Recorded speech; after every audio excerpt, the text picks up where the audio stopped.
suis allé voir le nouveau thriller technologique Ex Machina, écrit et réalisé par Alex Garland, qui avait écrit 28 Days Later, et ça met en vedette Domhnall Gleeson, qu'on a vu aux côtés de Rachel McAdams en 2013 dans le film About Time, aussi Oscar Isaac, qu'on a vu l'an dernier dans Most Violent Year, et Alicia Vikander, qu'on a vu l'an dernier dans Seven Son. Caleb a 24 ans et c'est l'un des programmeurs d'une des plus importantes entreprises informatiques au monde.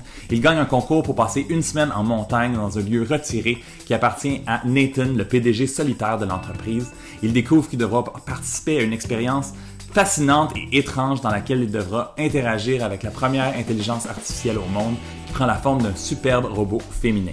Caleb, there's something I want to show you. Can we talk about the lies you've been spinning me? What lies? Today, I'm going to test you. Why me? Caleb, you have to help me. Who's the real test? You. Is it strange to have made something that hates you? Le film a un visuel magnifique et très léché. L'ambiance est froide et inquiétante. J'ai bien aimé la musique instrumentale aussi.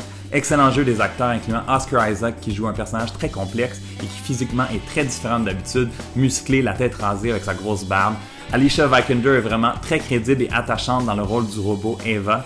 Et cette relation entre Caleb et Eva nous fait penser au film Her qu'on a vu en 2013 avec Joaquin Phoenix et Scarlett Johansson. Ce film-là est vraiment une belle surprise, c'est captivant, ça fait qu'on se pose beaucoup de questions et c'est vraiment à voir si vous êtes amateur de science-fiction. Je lui donne 4 étoiles sur 5 et c'est à l'affiche de le vendredi 8 mai. Bon cinéma! What will happen to me if I fail your test?